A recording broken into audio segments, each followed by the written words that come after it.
Hello lovelies, welcome back to my channel. Welcome if this is your first time of stopping by. Hi, nice meeting you for the first time. My name is Chiamaka. To my old subscribers, I say thank you very much for all your support. Thank you. So in today's video, without wasting so much time, today's video we'll be talking about one or two things that mistakes we make or we'll be making in this sewing industry. And before, especially if you are just starting up in this fashion business or fashion, um in fact being into sewing basically. So the first question, the first mistake we make is I'll be looking down on one or two times because I have my little jotter here to put down my points. So to the first mistake we make while sewing our clients' clothes or our clothes is not analyzing the style. Yes, this one is very important.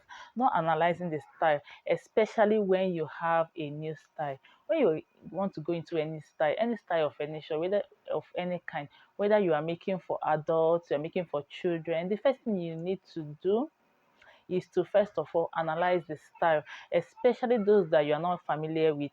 Just sit down. If it's something that is in a picture, look at the picture. If it's in a catalog, paper catalog, look at it very well. Analyze the style. Know what and what to do.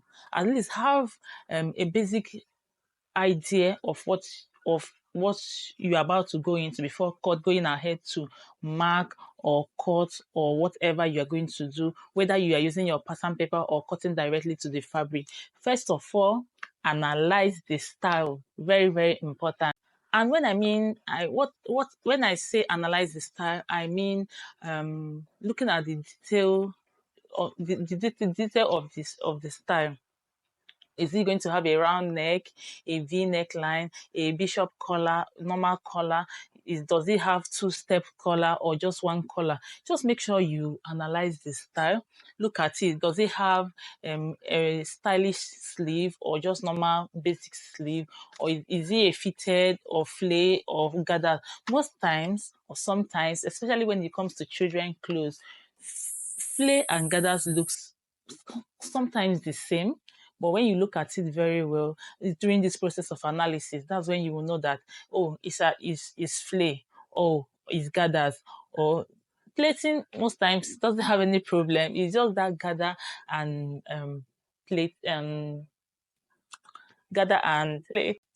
And the next point, one of the mistakes we do is not taking all our measurements. And when I say taking all our measurements, I mean every single measurement. Most times we go ahead to take the basic measurements like the length, the shoulder, the bust, the waist, the most. So when I mean take all measurements, I mean including the how deep you want your neckline to be and how shallow you want your neckline to be. You don't, why I'm saying this is the first place I went for my lessons. In fact, I started with adult clothes. So where I learned, the woman was, when it comes to neckline, she guessed the how deep or shallow the neckline is. She doesn't measure it on the client's body.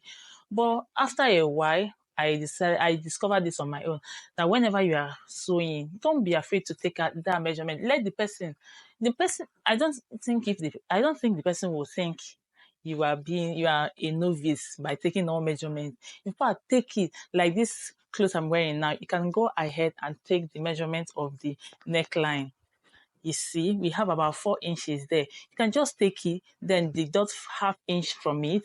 When you deduct half inch, that half inch is what you're going to use to stitch it down. By the time you stitch it down, you arrive at 4 inches. You can as well go ahead and take the wideness of your neckline. Whatever you want to do, just make sure you take your measurement as every measurement that is you think is important to you, even including your from shoulder to your bust point, from shoulder to your arm chest line, hip, to wherever. Just make sure you take your measurement, every single one of it. You can just as well measure your fingers.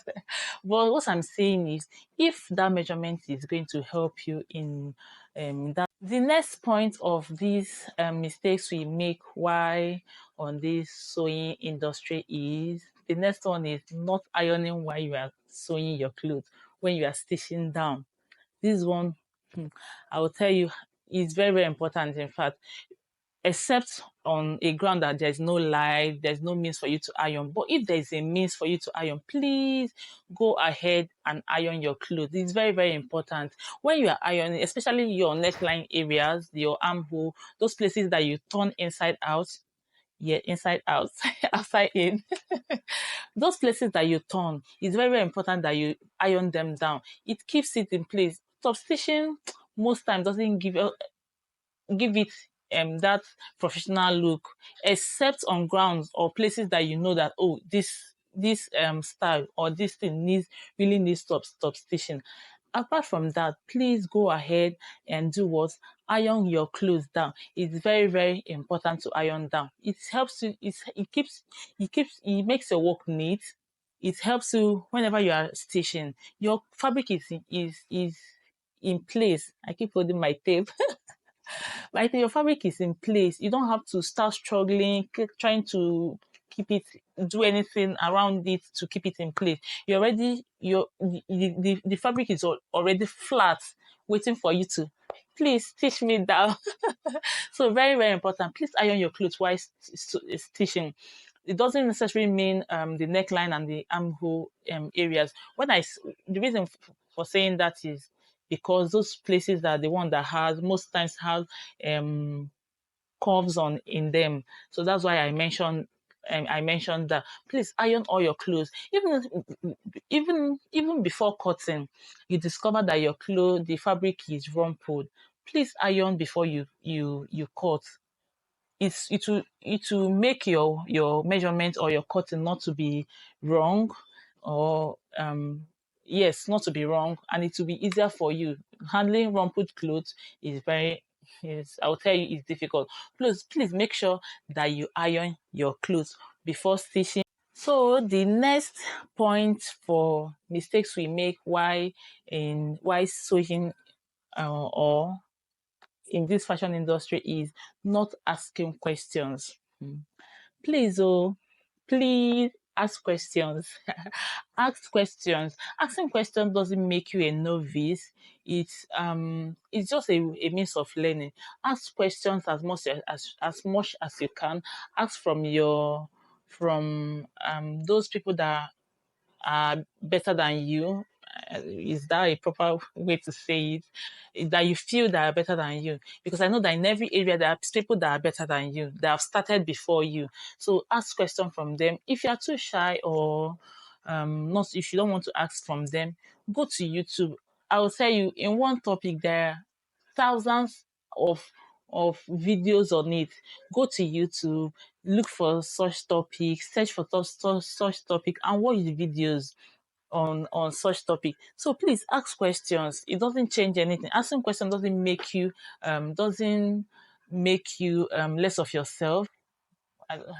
Yeah, it doesn't make you less of it can never make you less of yourself. In fact, it will increase your knowledge, because when you ask questions or you search or you make research on any topic, it increases whatever you've learned over the years. So please ask questions from anybody. Even in my channel, I always reply. I always I'm sorry for that. My braces is really affecting me. I always reply to your messages, to your questions. I always answer them as quick as I can, not as much as I answer all of them.